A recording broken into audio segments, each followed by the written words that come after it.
René Meyer, tu es issu de Saint-Martin-de-Belleville, c'est bien ça? Ouais, ma famille est là depuis 1600 et quelques. Voilà, vous vous rendez compte, voilà plusieurs générations. C'est le Ouais. chef-lieu, évidemment, de ce canton.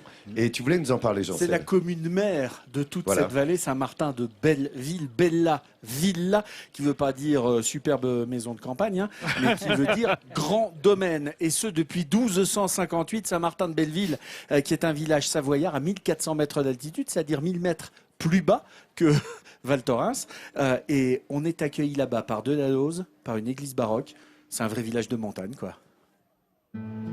À une quinzaine de kilomètres de Val Thorens et de son effervescence touristique, prospère plus au calme une petite station de sport d'hiver culminant à 1450 mètres et faisant le bonheur des visiteurs et de ses habitants.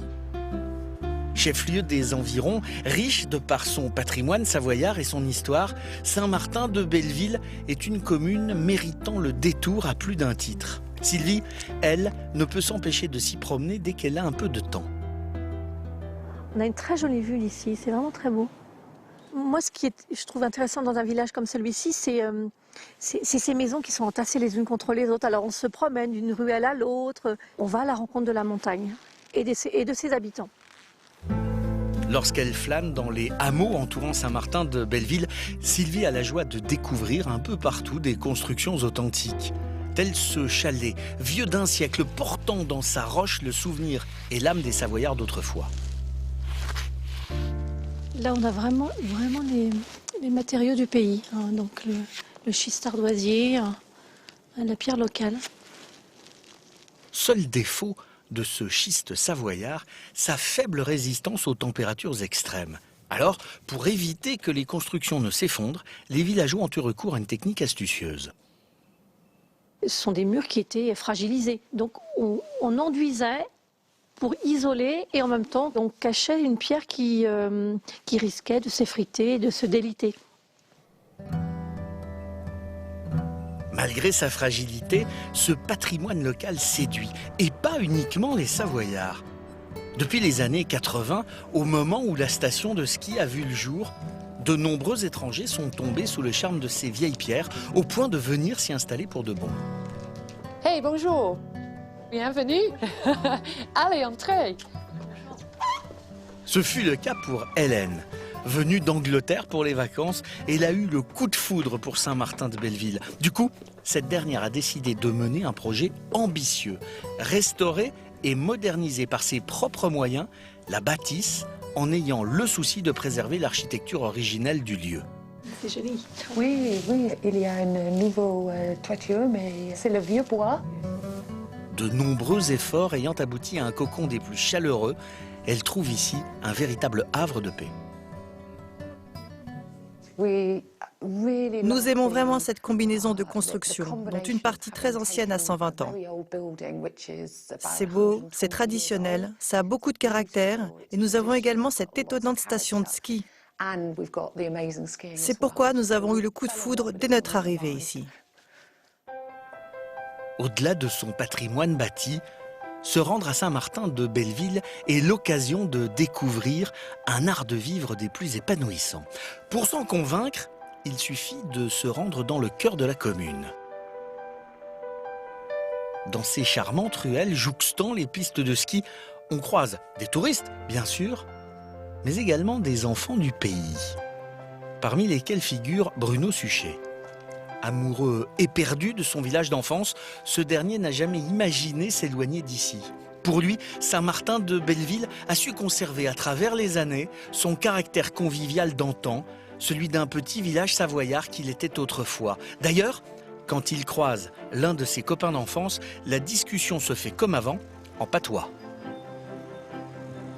Ton garçon, Christophe, il parle de ça, vous Ah, on va avoir le cri de vous le dire bandeur. Alors, comment il va? Même nous douane, il présente qu'au patois.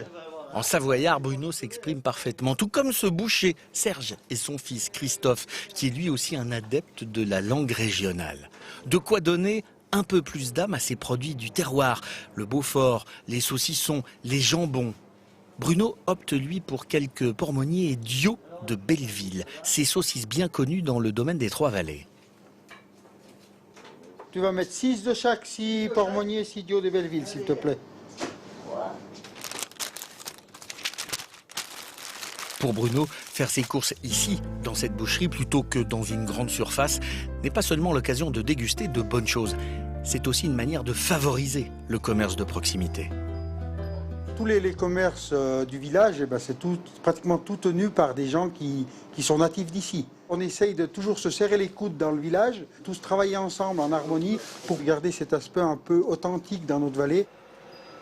Les souvenirs du village, les valeurs savoyardes résonnent encore aujourd'hui dans le creux de la vallée.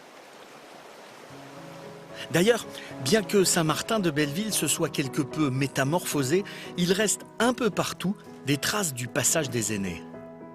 Alors là, on a mes grands-parents, mon grand-père, Nicolas, et ma grand-mère, Joséphine. Bruno a invité à la table de son restaurant ses grands-parents, autour desquels se déploie un véritable musée réunissant des objets traditionnels de l'époque. Tous les objets que j'ai mis ici, c'est vrai, c'est toute ma vie. Un retour aux sources et un respect pour la filiation. Bruno n'oublie pas la rudesse de la vie de ses ancêtres, ces agriculteurs qui vivaient aux côtés de leurs bêtes pour se réchauffer quand l'hiver, il faisait trop froid. À la place de nous, il y avait les chèvres, les vaches, le mulet, et voilà. Et mes grands-parents habitaient ici aussi. Ils nous surveillent et ils sont toujours avec nous. Et mon grand-père aurait toujours aimé avoir eu un commerce, donc on a réalisé un peu ce que lui aurait aimé faire. Grâce à Serge, le boucher, et à tous les amoureux du village Saint-Martin de Belleville, la petite station familiale n'a rien perdu de son authenticité. Bien joli village. Ah, il est loin le temps où les Ceutrons vivaient ici, cette peuplade celte. Mais au 19e, ici, la vallée était extrêmement réputée pour la richesse de son alpage, pour cette herbe qu'il y avait et qu'on venait de loin chercher le fromage. Et puis, à partir du 20e, le déclin démographique s'est amorcé. On partait de l'hiver, on laissait tomber la vallée. Ça a été une exode véritable parce que les conditions de vie étaient très dures. L'électricité, elle est arrivée à Saint-Martin-de-Belleville en 1953 seulement. Et puis, certains ont vu l'avenir. Et ils se sont dit, tiens, mais l'hiver, il y a de la neige, autant l'exploiter. Donc 1963, création des Ménuires, 72 Val Thorens. Aujourd'hui, Saint-Martin-de-Belleville, c'est un peu plus de 2700 habitants, 22 hameaux, et la 30e commune la plus étendue de France métropolitaine. Bravo, j'avais l'impression d'entendre, j'ai eu toute l'histoire là de cette Savoie d'un coup. Là, il vous a tout défilé le professeur, vous avez vu ?